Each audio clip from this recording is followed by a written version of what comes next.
이름으로 하나님의 말씀 전하겠습니다. 요한일서의 저자 요한은 간절하게 우리에게 권면을 합니다. 요한일서 4장 7절 시작. 사랑하는 자들아, 우리가 서로 사랑하자. 서로 사랑하면 행복합니다. 가슴이 따뜻해집니다. 위로의 말로, 따뜻한 시선으로, 어떤 땐 물질로, 행함과 진실로 사랑을 표현하면 가정이, 교회가 천국이 됩니다. 여러분, 천국 경험하고 계십니까? 가정에서, 교회에서 표현하지 않으면 경험하지 못합니다. 저와 여러분이 뜨겁게 서로 사랑해서 실제로 하나님의 나라를 경험하며 살기를 예수님의 이름으로 축원합니다. 옆 사람 축복해 주세요. 천국을 누리며 사시기 바랍니다. 천국을 누리며 사시기를 바랍니다. 예수님 믿는 것은 예수님과 함께 사는 것입니다. 요한복음 1장 12절 영접하는 자 곧 그 이름을 믿는 자들에게는 하나님의 자녀가 되는 권세를 주셨죠. 우리는 예수님을 마음에 모셔드리고 예수님과 함께 살아갑니다. 하나님의 자녀가 됐습니다. 그 말은 영적으로 그리고 인격적으로 하나님과 하나가 됐다라는 이야기입니다. 사랑과 진리를 추구하며 살아가게 되는 것이죠. 내 마음에 계신 하나님과 친밀하게 교제하며 사는 것입니다. 그때 성령님은 우리를 예수님의 성품으로 점점 더 변화시켜 주십니다. 이것이 영원한 생명입니다. 죽은 다음에 천당 가는 게 다가 아닙니다. 지금 여기에서 하나님 나라를 누리고 그 나라가 완성될 것을 소망하며 살아가는 것입니다. 예수님 말씀입니다. 요한복음 17장 3절 시작.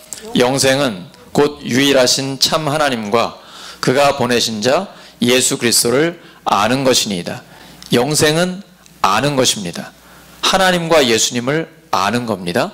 근데 여기서 안다는 건 헬라어로 기노스코입니다. 경험으로 안다는 겁니다.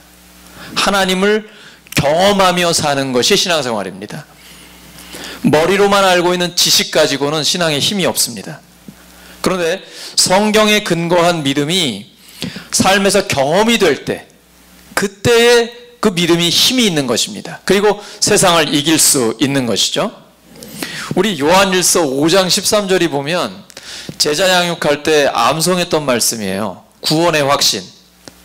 내가 하나님의 아들의 이름을 믿는 너희에게 이것을 쓰는 것은 너희로 하여금 너희에게 영생이 있음을 알게 하려 함이라. 기억나시죠? 요한일서 5장 13절 시작.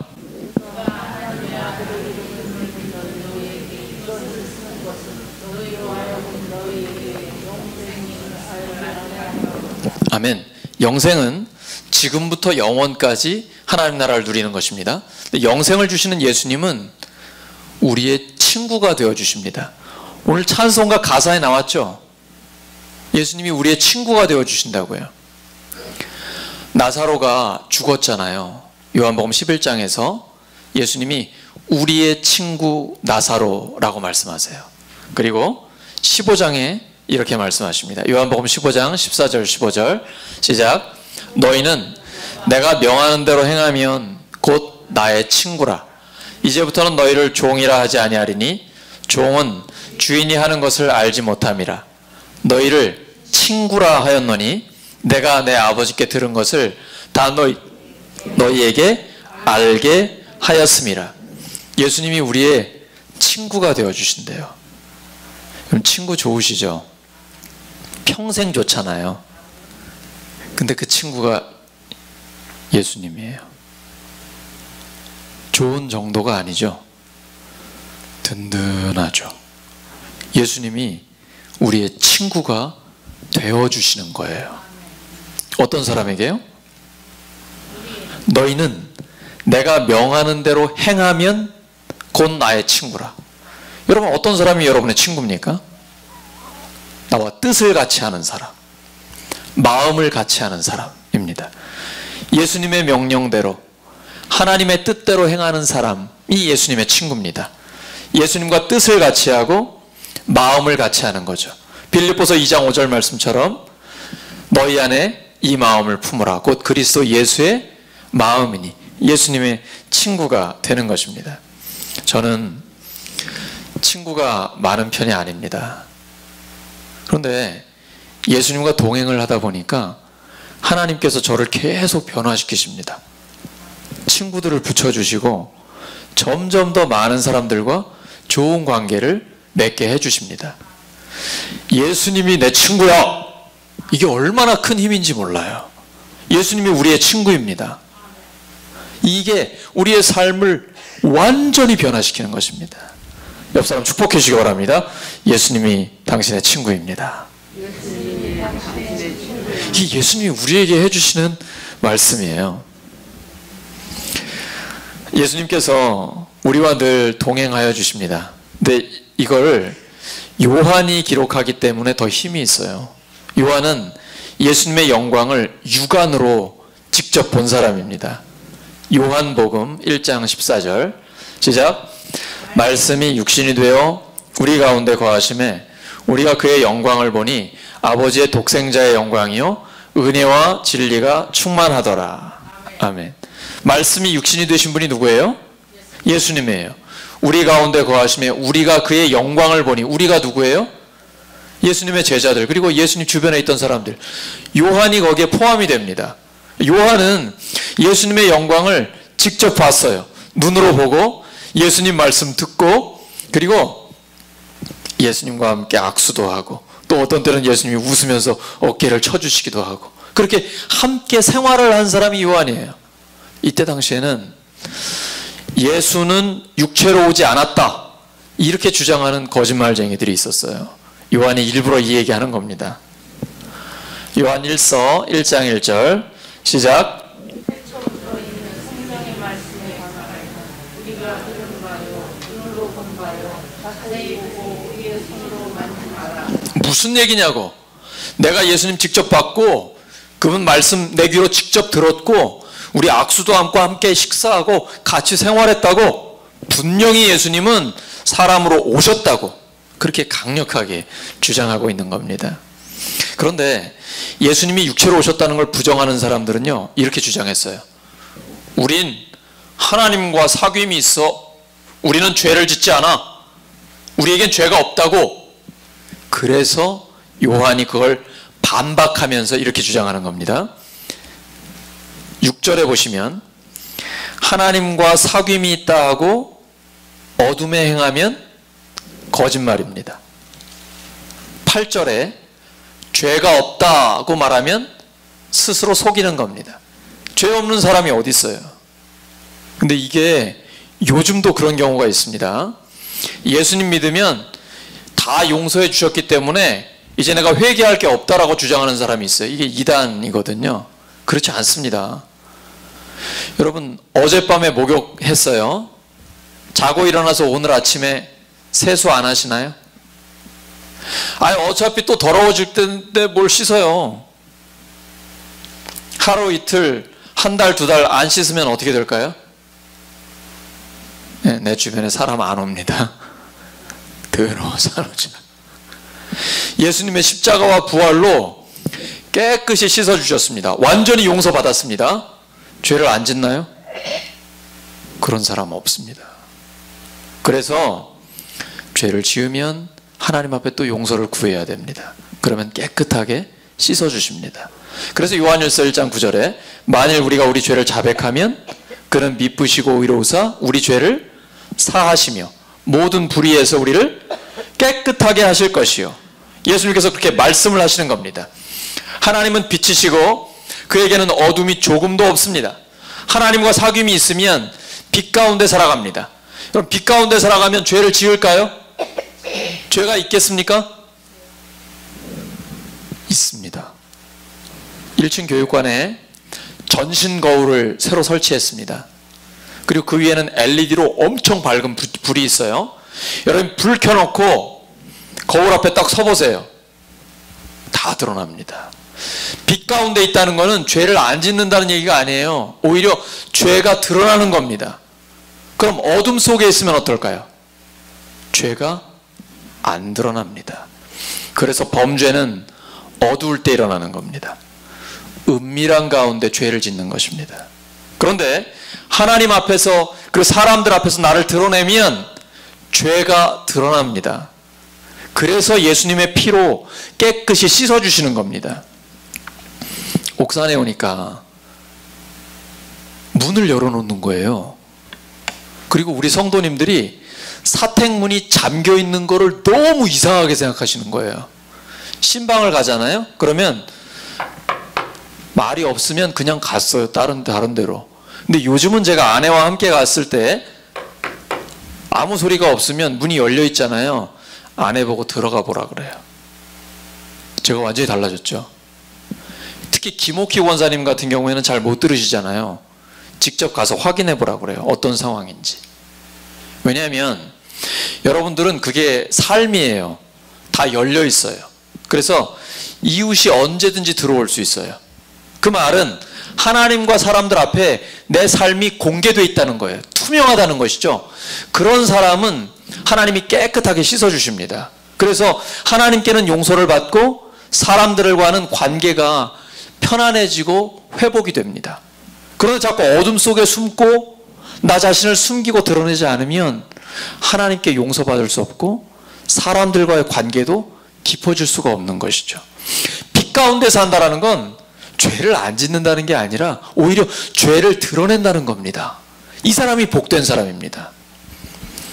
여러분 자꾸 우울하지 않으십니까? 여러분 코로나 상황에서 우울한 사람이 많다 그래요.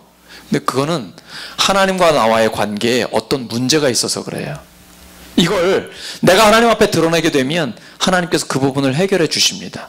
자꾸 어둠 속으로 들어가게 되면 우울해집니다. 기쁨이 사라져요. 그런데 하나님 앞에 내 죄를 솔직하게 고백하고 용서를 받으면 깨끗함을 받으면서 기쁨이 회복됩니다. 신앙생활이란 이겁니다. 깨끗함을 받은 그 큰 기쁨, 이거를 아는 사람은 절대 놓치지 않습니다. 그래서 다시 하나님 앞에 나를 드러내고 사람들 앞에 내 삶을 이렇게 드러내는 겁니다. 혹시 사람들에게 드러내지 못할 내 생활이 있습니까? 사람들이 알면 안 되는 죄가 있습니까? 바로 끊어버려야 됩니다. 바로 지금 결단해야 합니다. 결단은 하나님이 해주시는 게 아니에요. 내가 해야 됩니다. 내가 믿음의 결단을 하면 하나님이 도와주십니다. 그러면 다시 기쁨이 회복돼요. 예수님을 믿고 사는데 기쁨이 없다. 매우 심각한 겁니다. 큰 문제가 있는 거예요. 죄가 있으면 하나님 함께 하시지 않습니다. 하나님은 거룩하신 분이기 때문에 죄가 있는 곳에 함께 하지 않습니다. 그래서 하나님 앞에 사람들 앞에 나를 다 드러내고도 전혀 문제가 되지 않는 그런 삶을 사는 것이 가장 행복한 삶입니다. 여러분 이미 그런 삶 사시겠지만 혹시라도 사람에게 드러내지 못할 은밀한 죄나 부끄러움이 있다면 빨리 하나님 앞에 고백하시고 그 부분을 해결하시기를 예수님의 이름으로 축원합니다. 여러분 어둠 속에 사는 사람하고 빛 가운데 사는 사람하고 어떤 차이가 있을까요? 죄를 안 짓고 죄를 짓는다? 아닙니다. 자기의 삶을 드러낼 수 있느냐? 드러낼 수 없느냐의 차이입니다. 요한일서 1장 9절 시작.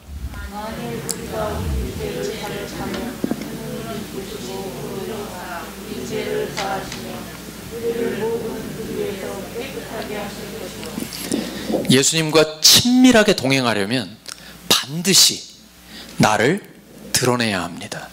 하나님 앞에 그리고 사람들 앞에. 그러면 하나님께서 우리를 깨끗하게 하시고 기쁨이 회복되고 그리고 사람들과의 관계가 매우 깊어지게 되는 것입니다. 회개하지 않고 살면 더러워집니다. 우리가 주일에만 회개하면 될까요? 아닙니다. 매일 매 순간 회개해야 합니다. 저는 수개월 전부터 주님과 동행하는 일기를 밤마다 쓰고 있는데요.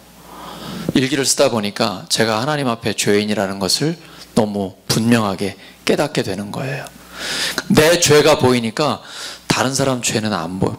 볼래야 할 말이 없는 거예요. 왜냐하면 예수님이 나의 죄를 위해서 죽어주셨잖아요. 지금 내 죄가 엄청나게 큰데 남의 죄를 얘기할 수 있는 상황이 아니더라고요. 그래서 하나님 앞에 서면 자꾸 나를 보게 돼요. 다른 사람을 지적하는 게 아니라 나의 문제를 보게 됩니다. 그리고 하나님 앞에 고백하고 깨끗함을 받게 돼요. 죄를 고백하는 게 쉬운 일이 아닙니다. 여러분, 부부싸움 하시면 잘못했다고 먼저 하십니까? 저는 교회에서 이제 많은 교회를 제가 한 10개 정도의 교회에서 사역을 했는데, 기관과 교회에서 서로 문제가 생기잖아요. 잘못했다고 하는 분 보기가 쉽지 않습니다. 목사님, 난 잘못한 거 없다니까요. 이런 분들이 많아요. 굉장히 어려워요. 아담과 하와를 보세요. 선악과 따먹었습니다. 하나님께서 먹지 말라고 했는데 왜 먹었니? 아담이 뭐라고 그러죠? 하나님이 저에게 주신 저 여자가 먹으라 해서 먹었어요. 하와야, 먹지 말라 했는데 왜 먹었어? 뱀이 먹으라고 했어요. 핑계만 됩니다. 하나님 앞에 잘못했다고 고백하지 않아요. 그러니까 쫓겨나는 거예요. 하나님과의 관계가 깨지는 겁니다. 하나님과의 관계가 왜 끊어질까요? 회개하지 않기 때문입니다. 그런데 회개하면 하나님과의 관계가 회복됩니다. 하나님은 돌아오기만 하면 언제든지 용서해 주십니다. 우리가 목욕을 다 했어도 계속 세수를 하는 것처럼 예수님께 용서를 다 받았어도 잘못할 때마다, 죄를 지을 때마다 하나님 앞에 고백해야 돼.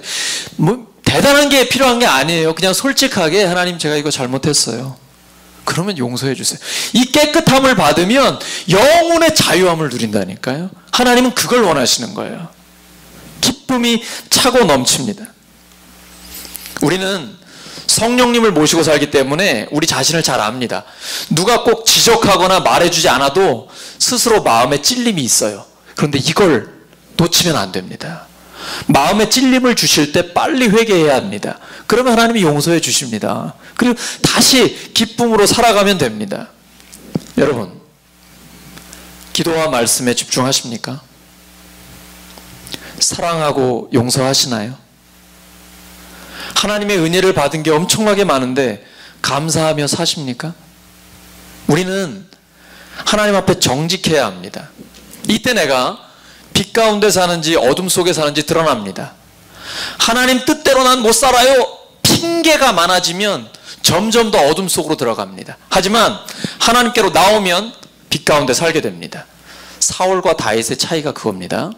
사울 왕에게 하나님이 명령하셨어요. 아말렉을 진멸시키라고 하셨습니다. 근데 사울이 전쟁에서 이겨놓고 그 왕을 살려왔습니다. 그리고 나쁜 짐승들만 싹 없앴어요. 좋은 양과 소, 그런 것들은 다 살려가지고 가져왔어요. 이 울음소리가 뭡니까? 그랬더니 백성들이 가져왔다는 거예요. 자기는 책임이 없고. 하나님께 제사 드리려고, 예배 드리려고 가져왔다고 계속 핑계만 대요. 변명만 해요. 사울이 하나님의 말씀을 버리니까 하나님은 사울을 버리셨습니다. 근데 다윗은 사울보다 더 심각한 범죄를 저질렀죠. 간음과 살인을 범했습니다. 그런데 네가 그 죄인이다 라고 지적을 하시니까 바로 솔직하게 회개했습니다. 그리고 용서를 받았습니다. 빛 가운데 드러나는 것은 이렇게 중요한 겁니다. 굉장히 우리의 신앙생활을 점점 더 자유롭게 해주는 것입니다. 근데 빛 가운데 드러난다, 회개한다, 그러면 여러분 어떤 분위기가 생각나세요? 전부여 의지 없어서 손 들고 옵니다 할 때 여러분 어떻게 하세요? 눈물 콧물 다 흘리면서 이렇게 회개 많이 하셨죠? 회개라는 거는 이렇게 우는 분위기가 생각나시죠? 그러나 침울함으로 끝나는 게 아닙니다. 회개를 통해 용서를 받으면 기쁨이 넘칩니다. 회개라는 것은 침울함이 아니라 기쁨입니다. 하나님이 우리에게 하나님의 넘치는 환희를 회복시켜 주시는 것입니다. 우리가 빛 가운데 드러나게 되면 이렇게 기쁨이 회복되는데 초대교회의 능력이 여기 있습니다. 야고보서 5장 16절 시작.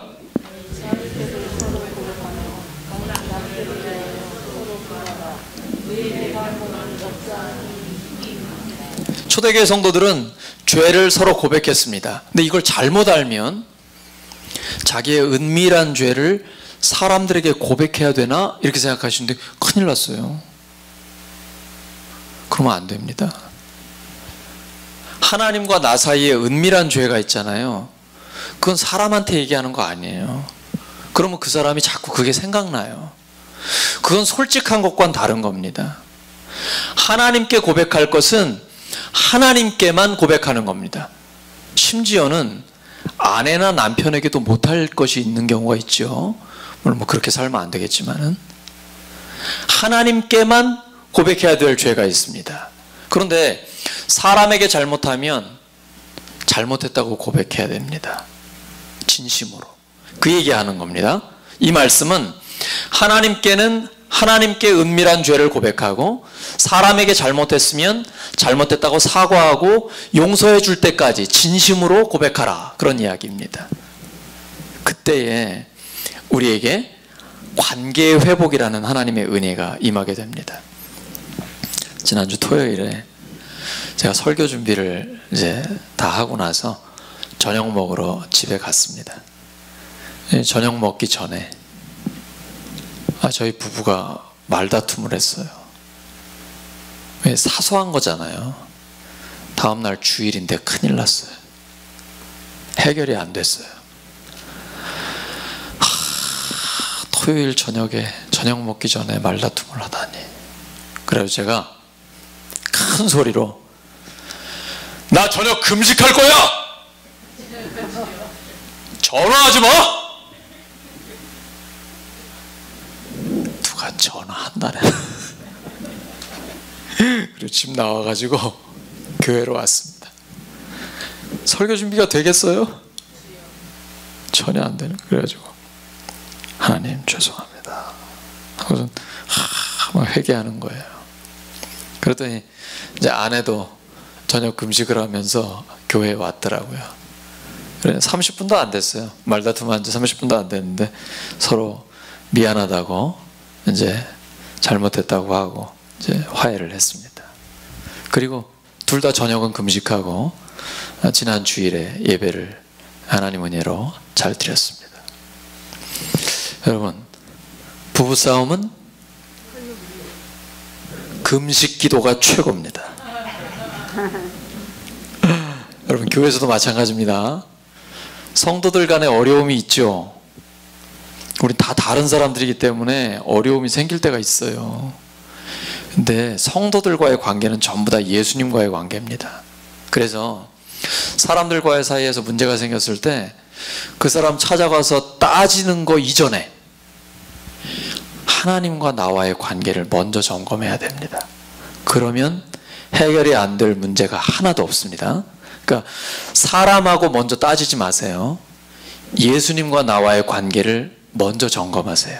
그러면 모든 문제가 깨끗하게 해결이 됩니다. 우리 교회는 워낙 좋은 교회지만 혹시라도 문제가 생길 때는 먼저 주님과의 관계를 확인해야 됩니다. 누가복음 18장에 예수님이 자기는 의롭고 다른 사람들은 멸시하는 사람들에게 이 말씀을 해주세요. 먼저 바리새인의 기도입니다. 누가복음 18장 11절 12절 시작.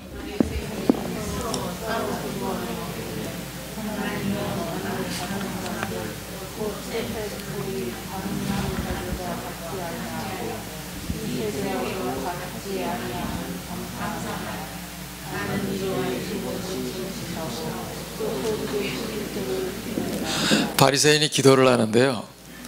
다른 사람들, 토색, 저게 뭐 깡패나 강도같이 강제로 금품을 뜯어내는 사람을 얘기하는 거죠. 토색, 불의, 간음하는 자들 같지 않습니다. 그리고 세리가 옆에 있는데 저는 저 세리하고도 달라요. 어떻게 사느냐? 일주일에 2번씩 금식해요. 11조 잘 드려요. 잘 살죠? 다음 세리의 기도입니다. 누가복음 18장 13절 눈을 들어 하늘을 쳐다보지도 못하고 다만 가슴을 치며 이르되 하나님이여 불쌍히 여기소서 나는 죄인이로소이다. 세리는 로마 정부를 위해서 세금을 거두면서 자기 욕심까지 채웁니다. 사기치고 불의한 방법을 쓰는 겁니다. 바리새인은 일주일에 2번 금식하고 11조 잘 드립니다. 여러분 누가 더 의롭습니까? 바리새인이에요? 세리예요? 세상적인 기준으로 보면 당연히 바리새인 아닙니까?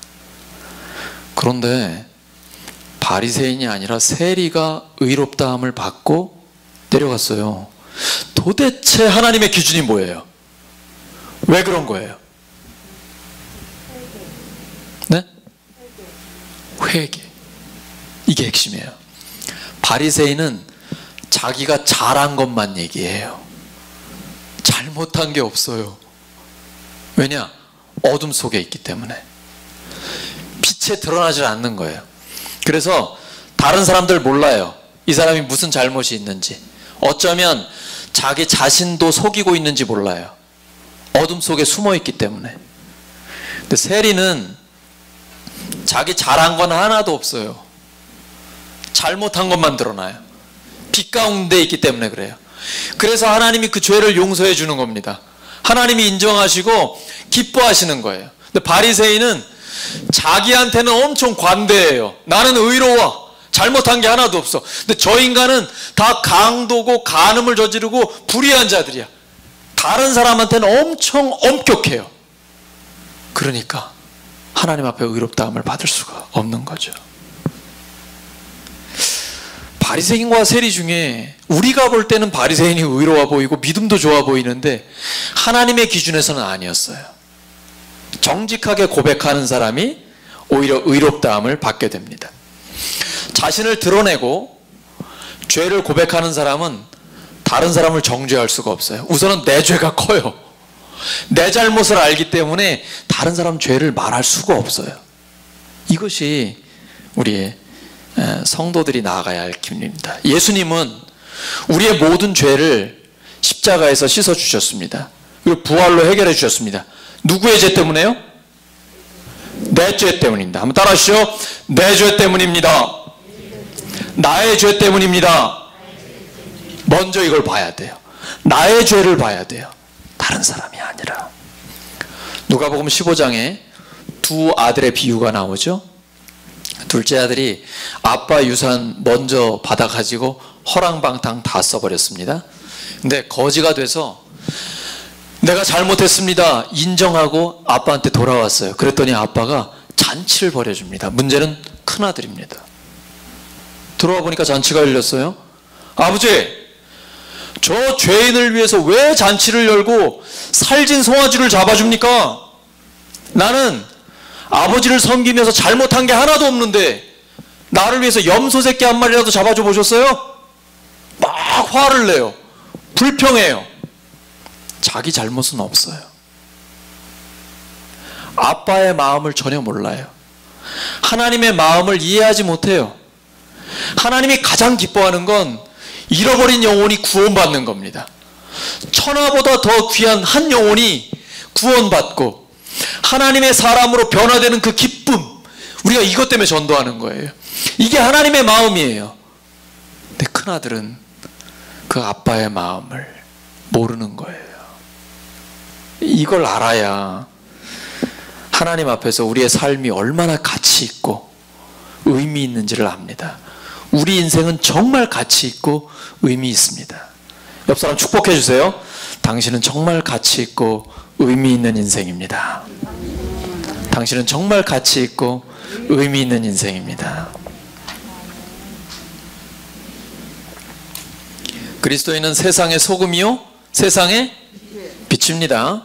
우리는 세상을 깨끗하게 하고 밝히는 사명이 우리에게 있습니다. 근데 우리는 그렇게 못해요. 우리가 예수님과 함께하면 예수님이 우리를 통해서 변화시켜 주시는 거예요. 우리 교회가 세상을 변화시킬 수 있습니다.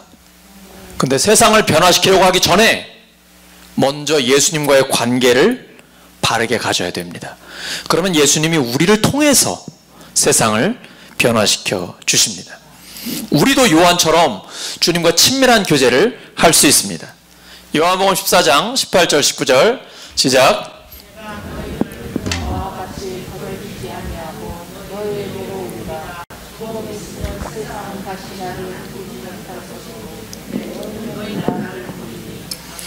이는 내가 살아있고 너희도 살아있겠습니다. 예수님은 우리를 고아와 같이 버려두지 않으십니다.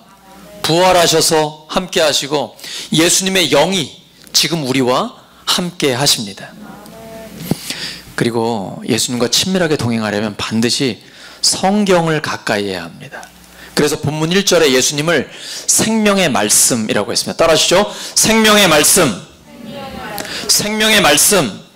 오늘 기도, 대표 기도 중에도 나왔는데 말씀이 하나님입니다. 요한복음 1장 1절 시작. 태초에 말씀이 계시니라. 이 말씀이 하나님과 함께 계셨으니 이 말씀은 곧 하나님이시니라. 부활하신 예수님이 엠마오로 가는 두 제자에게 성경을 잘 풀어주셨습니다. 그랬더니 제자들이 이렇게 고백합니다. 누가복음 24장 32절 시작.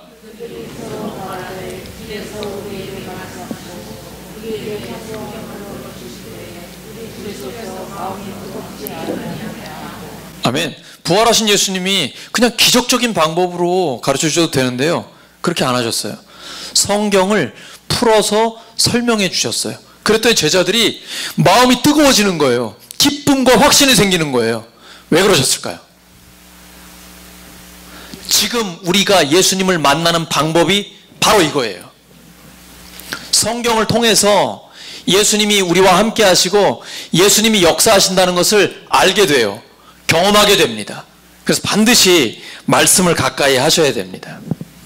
예수님이 우리와 함께 하시는 그 확신을 가지고 말씀 붙들고 기도하고 말씀대로 순종하면 한 사람도 예외 없이 예수님과 친밀하게 동행하게 됩니다. 그리고 세상을 이기게 됩니다. 요한일서 5장 4절 시작. 무릇 하나님께로부터 난 자마다 세상을 이기느니라. 세상을 이기는 승리는 이것이니 우리의 믿음이니라. 하나님의 말씀이 우리 속에 없는 것은 비극입니다.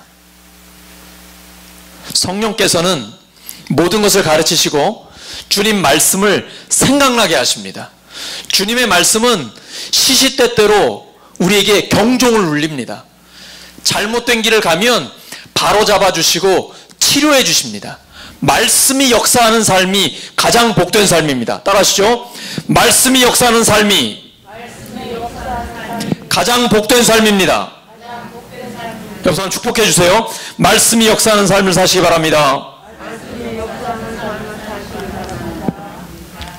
오늘 말씀 정리합니다. 예수님을 믿는 것은 예수님과 함께 사는 것입니다. 빛이신 예수님과 함께 살아서 기쁨이 충만한 신앙생활 하시기를 예수님의 이름으로 축원합니다.